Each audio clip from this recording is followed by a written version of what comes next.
Hello students, welcome to our YouTube channel LK chemistry. Students, आज के इस video lecture में हम फिजिकल केमिस्ट्री का बहुत ही इंपॉर्टेंट चैप्टर शुरू कर रहे हैं, दैट इज केमिकल इक्विलिब्रिया। और इक्विलिब्रिया चैप्टर के अंदर हम एक ऐसा लॉज डिस्कस करेंगे जो इस चैप्टर का बहुत ही इंपॉर्टेंट लॉज है, दैट इज ली चटले प्रिंसिपल, लासातेलिए सिद्धांत। क्लियर है? और इस चैप्टर से संबंधित तीन वीडियो हमने चैनल पर पहले से अपलोड कर दी है। हमारी चौथी वीडियो है, लेक्चर नंबर 4 है ये। यदि आपने हमारी वो 3 वीडियो नहीं देखी तो प्लीज़ वो 3 वीडियो जरूर देखना, ताकि आपको एक एक कंसेप्ट समझ में आते चले जाए। ओके, उन तीनों वीडियो के प्लेलिस्ट का लिंक इस वीडियो के डिस्क्रिप्शन में डाल दूंगा, ताकि आप उन 3 वीडियो को ध्यान से देख सकें। ओके, और ये इतना इम्पोर्टेंट लॉज है ली चटले प्रिंसिपल, फिजिकल केमिस्ट्री में बहुत ही इम्पोर्टेंट लॉज। इसको हम बिल्कुल बारीकी से समझेंगे आराम से। ओके, आप वीडियो को शुरू से लेकर आखिर तक बिना स्किप किए ध्यान से देखना, और आप एक एक पॉइंट को नोट करते हुए चलना। क्लियर है? और हाँ, वीडियो हमारे चैनल को अभी सब्सक्राइब मत करना, बाद में देखना। वास्तव में कंटेंट यदि समझ में आया आपके तो चैनल को बाद में सब्सक्राइब कर लेना। क्लियर है? चलिए, इक्विलिब्रियम की बात करते हैं। इक्विलिब्रियम फिजिक्स के अनुसार एक छोटी सी कंसेप्ट के आधार पर समझाते हैं। फिजिक्स क्या कहता है? सपोज ये कोई रिंग है, ये रिंग है, इसमें हम ये कोई बॉल यहाँ पर है, तो इस पॉइंट पे ये क्या है? इक्विलिब्रियम है। नहीं तो ये लेफ्ट मोशन कर सकते हैं, नहीं राइट में।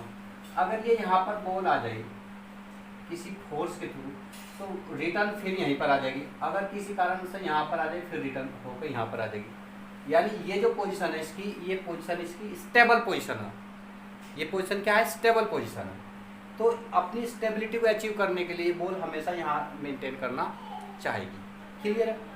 अच्छा, जितनी भी रिवर्सेबल रिएक्शन होती है, उन सभी रिवर्सेबल रिएक्शन में एक ऐसा पॉइंट होता है जहाँ पर रिएक्टेंट की कंसंट्रेशन और प्रोडक्ट की दोनों की कंसंट्रेशन बराबर हो जाती है। तो उस पॉइंट को बोलते हैं हम इक्विलिब्रियम पॉइंट। क्लियर है? सपोज करो हमको अमोनिया का प्रोडक्शन करना इंडस्ट्रियल पर्पज से, लार्ज स्केल में। तो अमोनिया का लार्ज स्केल पर अगर प्रोडक्शन हम करते हैं तो हैबर प्रोसेस का प्रयोग करते हैं। हैबर प्रोसेस में क्या? N2 + 3H2 = 2NH3। तो इस मेथड्स के थ्रू हम अमोनिया का प्रोडक्शन करते हैं। अब हमको अमोनिया का प्रोडक्शन बहुत लार्ज अमाउंट में चाहिए होता है, तो आप देखो practically N2 + 3H2 reversible 2NH3, यानी एक सिचुएशन इस रिवर्सेबल रिएक्शन में वो आती है कि नाइट्रोजन और हाइड्रोजन दोनों की कंसंट्रेशन बराबर हो जाती है, और अमोनिया मतलब ये रिएक्टेंट कंसंट्रेशन और प्रोडक्ट इन दोनों कंसंट्रेशन बराबर आ जाते हैं, और एक पॉइंट इक्विलिब्रियम पॉइंट आ जाता है, जहाँ पर ना तो अमोनिया का प्रोडक्शन होता है, ना N2 और H2 का प्रोडक्शन होता है। तो उस स्थिति में क्या होगा कि हम जबकि हमको चाहिए अमोनिया और अधिक मात्रा में, लेकिन वो पॉइंट ऐसा आएगा कि अब उसकी कंसंट्रेशन पर कोई फर्क नहीं पड़ रहा है। तो ऐसी स्थिति में क्या करें? ये बात समझने के लिए कि अमोनिया हमको और बनानी, लेकिन रिएक्शन वहाँ पर रुक गई, इस पोजीशन में इक्विलिब्रियम पॉइंट पाएगी। तो इस प्रॉब्लम को सोल्व आउट करने के लिए ली चटले नाम के एक सिद्धांत प्रिंसिपल अप्लाई किया। ली चटले नाम के साइंटिस्ट आए थे, उन्होंने इस प्रॉब्लम का अध्ययन किया कि हमें तो अमोनिया प्रोडक्शन और चाहिए, लेकिन रिएक्शन रुक गई। तो उन्होंने अपने कुछ फैक्टर्स बताए थे, जिन फैक्टर्स के बिहाफ पर उन्होंने अमोनिया का लार्ज स्केल पर प्रोडक्शन करने के लिए हमको अपनी कुछ महत्वपूर्ण पॉइंट्स बताए थे। तो उन पॉइंट्स को हम बात करेंगे डिटेल में। और इस ली चटले प्रिंसिपल को दूसरे तरीके से हम कह सकते हैं कि फैक्टर अफेक्टिंग केमिकल इक्विलिब्रिया, यानी केमिकल इक्विलिब्रिया कौन कौन से फैक्टर है जो इफेक्ट डालते हैं। क्लियर है? तो उन सबको कलेक्टिवली हम स्टडी करेंगे ली चटले नाम के प्रिंसिपल के सिद्धांत के द्वारा। क्लियर है? अब आपको समझ में आएगा ली चटले प्रिंसिपल क्या जरूरत है, कि जब इस मेथड के थ्रू हम अमोनिया बना रहे हैं और एक ऐसा पॉइंट आ रहा है कि अमोनिया कंसंट्रेशन और रिएक्टेंट दोनों कंसंट्रेशन बराबर हो रही, जबकि हमें अमोनिया का प्रोडक्शन और चाहिए होता है, तो उस समस्या के समाधान के लिए ली चटले प्रिंसिपल का हम प्रयोग करते हैं। अब स्टेटमेंट क्या कहता है ली चटले प्रिंसिपल, इसको जरा एक बार ध्यान से समझ लेते हैं, और फिर इसी के अनुसार हम इसको डिटेल में डिस्कस करेंगे। स्टेटमेंट है इसका, if we change concentration, temperature, pressure and add any inert material gas, inert material gas like जैसे हमारा हीलियम, नियोन, इस टाइप का कोई इनर्ट गैस मटेरियल होगा to a reversible reaction at equilibrium point पर किसी रिवर्सेबल रिएक्शन में ये चेंज करते हैं, तो क्या होता है, then equilibrium will try to shift undo the change. तो इक्विलिब्रियम उस चेंज को अंडो करने की कोशिश करेगा। अंडो से मतलब उसको एज इट इज करने की कोशिश करेगा, उसको कैंसिल आउट करने की कोशिश करेगा। समझ में आ रही बात? स्टेटमेंट कहता है कि जब भी किसी रिवर्सेबल रिएक्शन पर हम टेम्परेचर, प्रेशर और इनर्ट गैस मटेरियल या कंसंट्रेशन, ये 4 इफेक्ट अप्लाई करके देखते हैं, तो इक्विलिब्रियम ट्राई करता है कि उस इफेक्ट को अंडो कर दे, यानी उस इफेक्ट को कैंसिल करने की कोशिश करता है। क्लियर बात? अच्छा, अब रिएक्शंस को हम इन चारों इफेक्ट को देखते हैं, कंसंट्रेशन को भी और टेम्परेचर को, प्रेशर को भी और एनी इनर्ट मटेरियल, इन सभी को हम ऐड करके किसी केमिकल रिएक्शन पर देखते हैं और तब देखते हैं कि इक्विलिब्रियम किस डायरेक्शन में शिफ्ट होने की कोशिश कर रहा होता है। क्लियर? तो फर्स्ट में हम बात करेंगे चेंज इन कंसंट्रेशन। ओके, इसको नोट कर लेना आप स्टेटमेंट को। फर्स्ट पॉइंट होगा हमारा चेंज इन कंसंट्रेशन। कंसंट्रेशन का चेंज देखते हैं कि कंसंट्रेशन का चेंज करते हैं तो इक्विलिब्रियम कैसे शिफ्ट होता है। अब इसका रूल लिख लेंगे और फिर इसको हम इसका एक रूल लिखेंगे पहले और फिर किसी पर्टिकुलर रिएक्शन पर इसको हम अप्लाई करके देख लेंगे। क्लियर बात? अच्छा, अब इसका एक उदाहरण देखते हैं पहले तो ना, N2 + 3H2 रिवर्सेबिलिटी 2NH3। क्लियर बात? अब कहा कि चेंज इन कंसंट्रेशन, अगर हम कंसंट्रेशन का चेंज करते हैं, रूल ये कहता है, रूल यदि कंसंट्रेशन को चेंज करते हैं तो इक्विलिब्रियम शिफ्ट होता है उस डायरेक्शन में जहां पर वो चेंज अंडो हो सके, जहां पर वो चेंज अंडो हो सके। ये कहता है, क्या कहता है?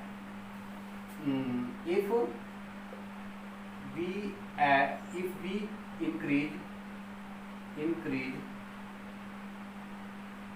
the concentration, then equilibrium will shift to undo the change। In simply आप इसको ऐसे समझ सकते हैं, अगर हम यहाँ पर नाइट्रोजन और हाइड्रोजन की कंसंट्रेशन को इंक्रीज कर देते हैं तो इक्विलिब्रियम उस डायरेक्शन में शिफ्ट होता है जहाँ पर इस कंसंट्रेशन को कम किया जा सके। बात समझा? यानी इस इफेक्ट को कम किया जा सके। अगर नाइट्रोजन और हाइड्रोजन का हम कंसंट्रेशन बढ़ा देते हैं, ध्यान दीजिए, तो ये जो रिएक्शन होगी हमारी राइट साइड में शिफ्ट होगी, यानी फॉरवर्ड डायरेक्शन में शिफ्ट हो जाएगा इक्विलिब्रियम, क्योंकि फॉरवर्ड डायरेक्शन में क्या इनके कंसंट्रेशन बढ़ाने से क्या होगा, अमोनिया प्रोडक्शन ज़्यादा हो जाएगा हमारा। क्लियर है? आप लिख सकते हैं यदि नाइट्रोजन की कंसंट्रेशन इंक्रीज कर रहे और हाइड्रोजन की कंसंट्रेशन को इंक्रीज कर रहे तो इक्विलिब्रियम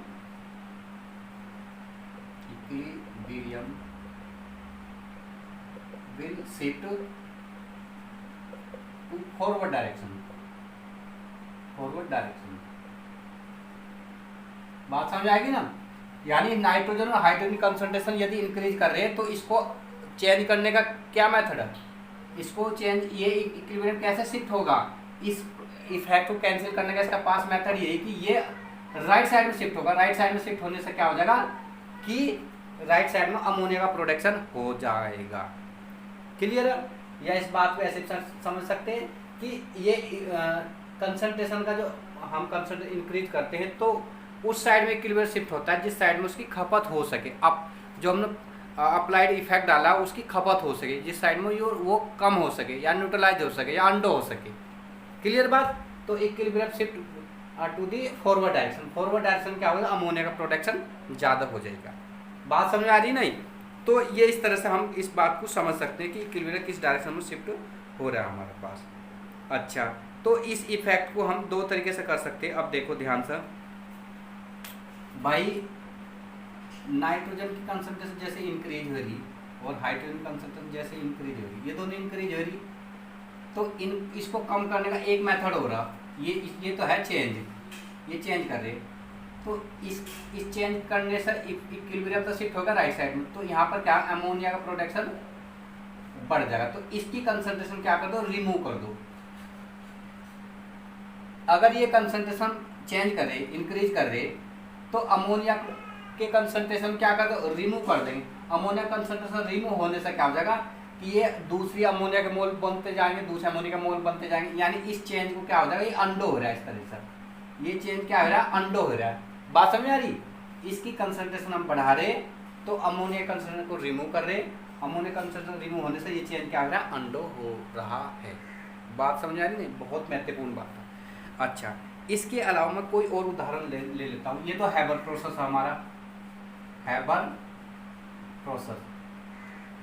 एक लेता हूँ कॉन्टैक्ट प्रोसेस, इसको नोट कर लेना आप। कॉन्टैक्ट प्रोसेस में क्या होगा, sulphur dioxide plus oxygen equal to 2SO3, sulphur dioxide बन गई। अब यहाँ पर भी ध्यान रखना, यदि हम SO2 की कंसंट्रेशन क्या कर रहे हैं, इंक्रीज कर रहे हैं, और O2 की कंसंट्रेशन को भी हम इंक्रीज कर रहे हैं, यानी ये चेंज कर रहे हैं, हम ये चेंज कर रहे हैं, तो इसके चेंज करने से क्या होगा, इक्विलिब्रियम कैसे एडजस्ट करेगा, इक्विलिब्रियम किस डायरेक्शन में फॉरवर्ड करेगा, तो इक्विलिब्रियम शिफ्ट होगा हमारे फॉरवर्ड डायरेक्शन में। इसकी कंसंट्रेशन बढ़ाएंगे, इसकी बढ़ाएंगे, तो उसकी खपत कहाँ हो रही, राइट साइड में। राइट साइड में सल्फर डाइऑक्साइड का प्रोडक्शन होगा, तो यानी सल्फर डाइऑक्साइड का प्रोडक्शन ज़्यादा हो जाएगा, तो इसके कंसंट्रेशन क्या कर देंगे, हम रिमूव करेंगे। इसके कंसंट्रेशन को रिमूव करने से क्या हो जाएगा, जो चेंज होगा ये अंडो हो जाएगा, चेंज अंडो हो जाएगा। यही तो स्टेटमेंट कह रहा है कि जब भी हम कोई अप्लाइड इफेक्ट डालते हैं तो इक्विलिब्रियम उस डायरेक्शन शिफ्ट होता है कि वो जो हम अप्लाइड चेंज कर रहे हैं वो अंडो हो सके। ये इसको चेंज को क्या कर रहा है, अंडो कर रहा है, कैंसिल आउट कर रहा है। बात समझ आ रही सिंपली? तो इसकी कंसंट्रेशन बढ़ाने से इक्विलिब्रियम फॉरवर्ड डायरेक्शन शिफ्ट होगा। फॉरवर्ड डायरेक्शन शिफ्ट होने का मतलब सल्फर ट्राइऑक्साइड की कंसंट्रेशन हमको कम करनी पड़ेगी। ओके, नेक्स्ट इफेक्ट डालते हैं, चेंज इन प्रेशर। जब हम प्रेशर का चेंज करते हैं तो इक्विलिब्रियम किस डायरेक्शन में शिफ्ट होता है। अब इसको जरा बारीकी से समझ सकते हैं। तो इसमें हम क्या करते हैं, इसका रूल लिखते हैं। सबसे पहले रूल क्या है कि यदि हम प्रेशर को इंक्रीज कर देते हैं, प्रेशर को इंक्रीज करने से क्या होगा, equilibrium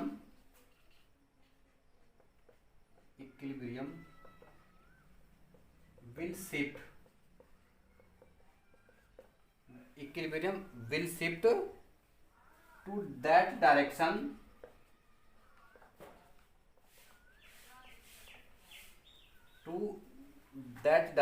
which has lesser number of moles, which has lesser number of moles, यानी जिस डायरेक्शन नंबर ऑफ मोल्स कम होते हैं उस डायरेक्शन में इक्विलिब्रियम शिफ्ट होता है। इस बात को हम एक आधार पर और भी समझ सकते हैं कि जो P होता है इनवर्सली प्रोपोर्शनल होता है वॉल्यूम के at constant temperature, bias law कहता है। यानी प्रेशर इंक्रीज करने से क्या होगा, वॉल्यूम क्या होता है, प्रेशर इंक्रीज वॉल्यूम डिक्रीज होगा, यानी जिस साइड में वॉल्यूम कम होगा उस साइड में इक्विलिब्रियम शिफ्ट होगा। ध्यान दीजिए, प्रेशर को यदि हम इंक्रीज करते हैं तो इक्विलिब्रियम उस डायरेक्शन में शिफ्ट होता है जिस साइड में वॉल्यूम कम होता है। और वॉल्यूम को हमने लिख दिया which has laser number of moles, जिस साइड में नंबर ऑफ मोल्स कम हो गए तो इक्विलिब्रियम उस डायरेक्शन में शिफ्ट होता है। क्लियर बात? ये तो होगा रूल। अब इसी रूल पर आधारित एक प्रॉब्लम डिस्कस कर लेते हैं। सपोज हम लिखते हैं N2O4 reversibility 2NO2, reversibility 2NO2, ये रिएक्शन है। क्लियर बात? और ये गैस है, ये भी गैस है। अब हम इस गैस का प्रेशर इंक्रीज कर रहे हैं, प्रेशर को क्या कर रहे हैं, इंक्रीज कर रहे हैं। प्रेशर के इंक्रीज करने से देखते हैं इक्विलिब्रियम किस साइड में शिफ्ट होगा। प्रेशर इंक्रीज करने से हम फॉरवर्ड डायरेक्शन में देखते हैं तो नंबर ऑफ मोल्स इस साइड में तो ज़्यादा है, जबकि रूल क्या कहता है कि उस साइड में शिफ्ट होता है जिस साइड में लेसर नंबर ऑफ मोल्स हो गए। प्रेशर के इंक्रीज करने से होगा इक्विलिब्रियम, लिखते हैं equilibrium will shift to backward direction, backward direction. Clear? यानी बैकवर्ड डायरेक्शन इस साइड में शिफ्ट होगा। इस साइड में लेसर नंबर ऑफ मोल्स है ना, या इस साइड में वॉल्यूम्स कम है ना, तो इस साइड में शिफ्ट होगा। ध्यान दीजिए, प्रेशर के इंक्रीज करने से इक्विलिब्रियम उस साइड में शिफ्ट होता है जिस साइड में वॉल्यूम कम हो या नंबर ऑफ मोल्स कम हो। इस आधार समझ सकते हैं। जैसे इस रिएक्शन में इसकी राइट साइड में तो 2 मोल है, लेफ्ट साइड में 1 है, तो इक्विलिब्रियम बैकवर्ड डायरेक्शन में शिफ्ट हो रहा है इसका। क्लियर है? अच्छा, इसके अलावा हम अन्य एग्जाम्पल ले लेते हैं, जैसे N2 + 3H2 रिवर्सिबिलिटी 2NH3। अब इस रिएक्शन का यदि हम प्रेशर इंक्रीज कर रहे, प्रेशर को यदि हम इंक्रीज करेंगे तो इक्विलिब्रियम उस डायरेक्शन में शिफ्ट होगा जिस डायरेक्शन नंबर ऑफ मोल्स कम हो या जिस डायरेक्शन में प्रेशर कम हो। अब आप देखो number of moles left side में कितने 3 1 4, राइट साइड में कितने 2, तो इक्विलिब्रियम शिफ्ट होगा, equilibrium will shift to forward direction, to forward direction. Clear? दोनों एग्जांपल ले लिए हमने, बैकवर्ड के फॉरवर्ड के भी, क्योंकि इसमें forward direction number of moles कम हो तो इक्विलिब्रियम फॉरवर्ड डायरेक्शन शिफ्ट होगा, जबकि इस रिएक्शन में नंबर ऑफ मोल्स प्रोडक्ट के ज्यादा रिएक्टेंट कम हो तो इसमें इक्विलिब्रियम क्या होगा, रिएक्टेंट साइड में शिफ्ट होगा, यानी बैकवर्ड डायरेक्शन शिफ्ट होगा। क्लियर है ना ये बात? ये बस इस बात को इसी आधार पर समझ सकते हैं कि प्रेशर के इंक्रीज करने से इक्विलिब्रियम उस डायरेक्शन में शिफ्ट होगा जिधर लेसर नंबर ऑफ मोल्स हो या जिस साइड में नंबर वॉल्यूम कम हो। अब इसी का एक स्पेशल एग्जाम्पल भी हम कंसीडर कर लेते हैं। स्पेशल एग्जाम्पल, स्पेशल एग्जाम्पल का मतलब होगा जिस साइड में number of moles left side में बराबर हो और राइट में भी हो तो वहां पर प्रेशर का क्या इफेक्ट डलता है। जैसे मैंने ले लिया example N2 + O2 reversibility 2NO, ये भी गैस है, ये भी गैस है, ये भी गैस है। इस रिएक्शन में यदि हम प्रेशर इंक्रीज करें तो इक्विलिब्रियम किस साइड में शिफ्ट होगा? लो कहता है कि इक्विलिब्रियम उस डायरेक्शन में शिफ्ट होगा जिधर लेसर नंबर ऑफ मोल्स हो। अब लेफ्ट साइड में 2 हो, राइट में 2। अब इस केस में क्या होगा, प्रेशर यदि इंक्रीज कर रहे तो इस रिएक्शन में प्रेशर के इंक्रीज करने से कोई इफेक्ट नहीं होगा। There are no effect, there are no effect of pressure, of pressure, pressure कोई इफेक्ट नहीं होगा। और ये उन रिएक्शन पर अप्लाई होता है जहां पर डेल्टा Ng की वैल्यू कितनी होती है, 0 होती है। डेल्टा Ng की वैल्यू 0 का मतलब डेल्टा Ng इक्वल टू होता है number of product minus number of reactant. Product कितने 2, रिएक्टेंट कितने 2, तो 2 - 2 इक्वल टू 0। ये डेल्टा Ng हम लास्ट वीडियो में बात कर चुके थे, कहां पर, जहां Kp और Kc के बीच क्या किया था हमने, रिलेशनशिप प्रूफ। क्या था वो, क्या था वो, Kp = Kc × Rd की पावर डेल्टा Ng, यही था ना वो रिलेशन। मैं रिमाइंड करा रहा हूँ, ये ध्यान रखनी चाहिए एक एक बातें। तो डेल्टा Ng ये था वो, और ये गैसेस के लिए था, ये सब गैसेस है। क्लियर है? तो उन रिएक्शंस के लिए जिनके लिए डेल्टा Ng की वैल्यू 0 होगी उन पर यदि प्रेशर इंक्रीज करते हैं या डिक्रीज करते हैं तो इक्विलिब्रियम पर कोई इफेक्ट नहीं पड़ता। बात समझा है कि नहीं? ये केवल वहीं पर फर्क पड़ता है जहां पर नंबर ऑफ मोल्स रिएक्टेंट और प्रोडक्ट के कुछ अलग हो। ओके, अच्छा, इसका एग्जाम्पल एक और बना सकते हैं, जैसे H2 + I2 रिवर्सिबिलिटी 2HI। ये भी गैस है, ये भी गैस है, ये भी गैस। तो इसमें प्रेशर के इंक्रीज करने से नो इफेक्ट होगा, नो इफेक्ट, कोई इफेक्ट नहीं होगा। प्रेशर को आप इंक्रीज कर दो या डिक्रीज कर दो, रिएक्शन की इक्विलिब्रियम के शिफ्टिंग पर कोई इफेक्ट नहीं डलता है। क्लियर बात? तो ये था हमारा इफेक्ट ऑफ प्रेशर। अब हम नेक्स्ट बात करते हैं टेम्परेचर का, चेंज इन टेम्परेचर। नोट कर लीजिए इसको, चेंज इन टेम्परेचर। अब टेम्परेचर यदि हम इंक्रीज करते हैं तो टेम्परेचर के इंक्रीज करने से क्या क्या चेंज होते हैं। Clear? On increase the temperature equilibrium shift that direction which proceeds which absorption of heat. या आप इसको सिंपल भाषा में समझ सकते हैं, टेम्परेचर को इंक्रीज करते हैं तो इक्विलिब्रियम उस डायरेक्शन में शिफ्ट होता है जिस डायरेक्शन में हीट एब्जॉर्ब की जा सके, जिस डायरेक्शन में हीट क्या की जाए, एब्जॉर्ब की जा सके।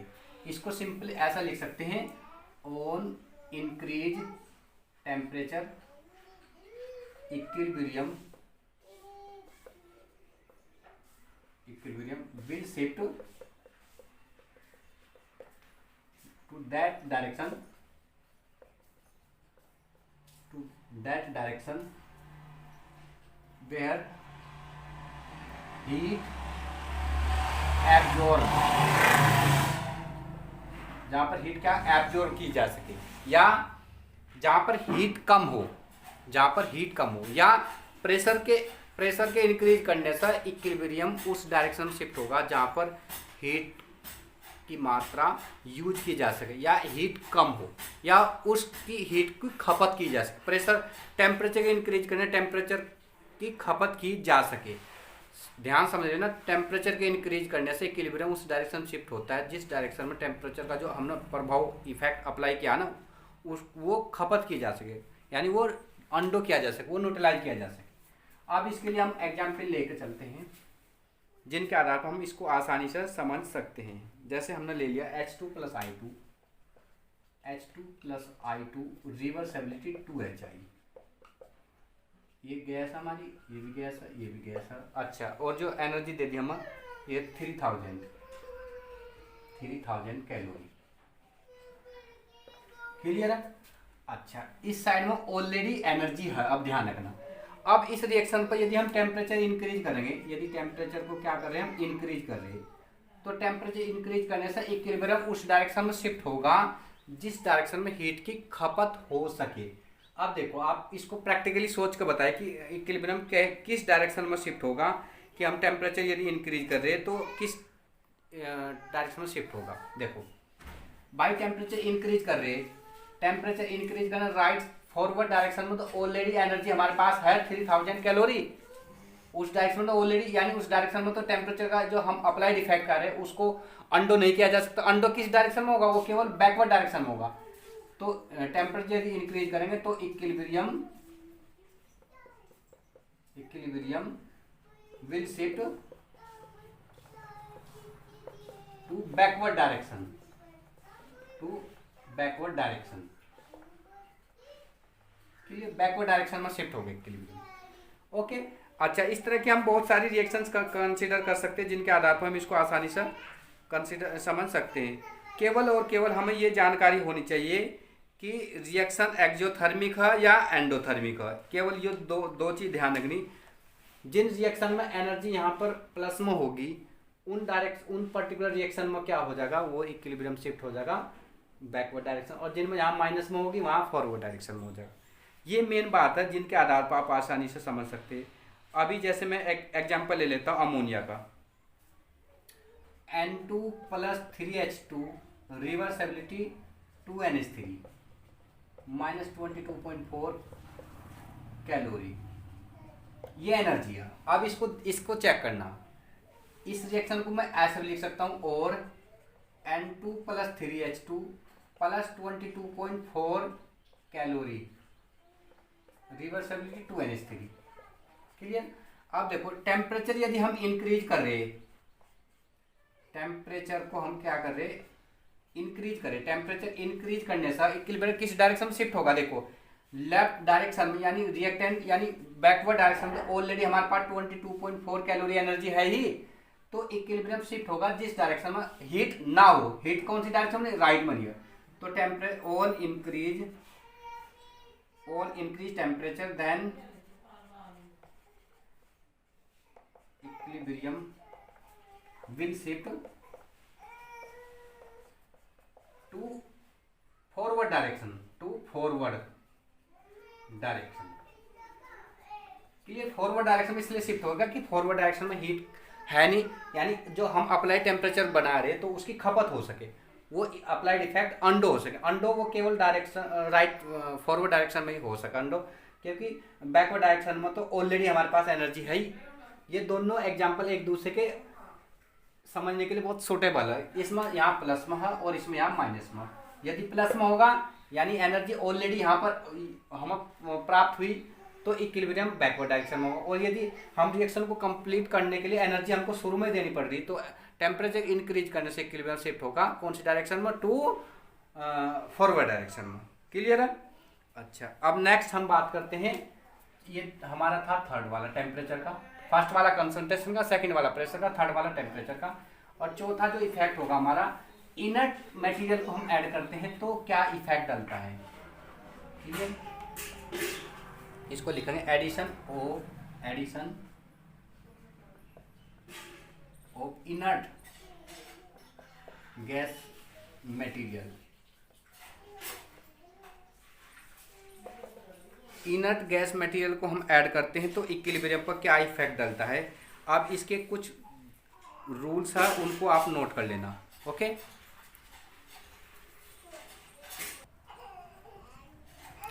अच्छा, addition of inert gas material, इसके क्या रूलिंग है? दो रूलिंग बनते हैं, ध्यान दीजिए। एक तो होगा at constant volume, constant volume पर add any inert gas material like as helium neon, then there are no effect on equilibrium. Constant volume पर किसी मटेरियल के ऐड करने से कोई इफेक्ट नहीं डलेगा, क्लियर बात। बट एट कांस्टेंट प्रेशर, यदि प्रेशर को हम कांस्टेंट मान लेते हैं, add any inert gas material, then equilibrium will shift to that direction which has more number of moles.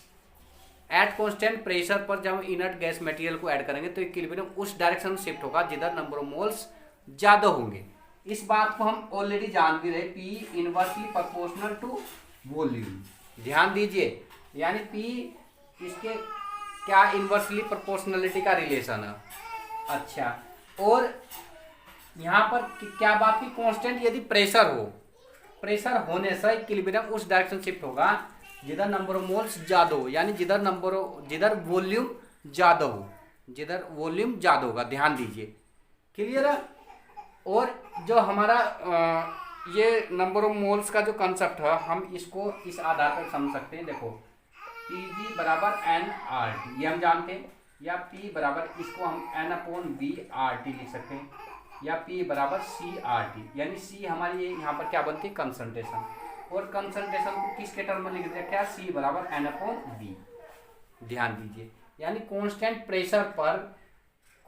Pressure पर हम कोई मटेरियल ऐड कर रहे हैं, नंबर ऑफ मोल्स को ऐड कर रहे हैं, ध्यान दीजिए, n को ऐड कर रहे हैं, यानी n की वैल्यू हम इंक्रीज कर रहे हैं। तो n की वैल्यू इंक्रीज यदि हम करें, नंबर ऑफ मोल्स इंक्रीज कर रहे हैं, तो इक्विलिब्रियम उस डायरेक्शन शिफ्ट होगा जहां पर वॉल्यूम क्या होगा, ज्यादा हो, या नंबर ऑफ मोल्स ज्यादा होंगे। हम इस रिलेशन के आधार पर इस बात को समझ सकते हैं, क्लियर बात। अच्छा, अब इसके एक एग्जाम्पल लेते हैं, ये तो रूलिंग था, एग्जाम्पल के बिहाफ पर ये हम आसानी से समझ आ जाएगा। अब देखो, इसका हमने कोई एग्जाम्पल ले लिया, सपोज PCl5 है, रिवर्सिबिलिटी PCl3 प्लस Cl2, इस पर एट कांस्टेंट वॉल्यूम यदि कांस्टेंट होगा तो नो इफेक्ट डलेगा, कोई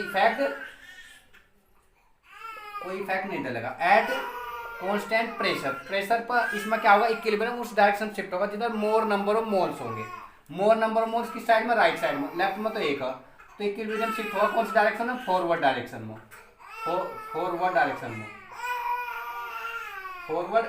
शिफ्ट होगा, क्लियर बात। अच्छा, अब एक चीज और, इसमें कोई अन्य एग्जांपल भी ले सकते हैं, जैसे सपोज हम ले लेते हैं N2 + 3H2 रिवर्सिबिलिटी 2NH3। अगर इसमें हम कांस्टेंट वॉल्यूम पर चेक करते हैं तो कांस्टेंट वॉल्यूम तो नो इफेक्ट लगा,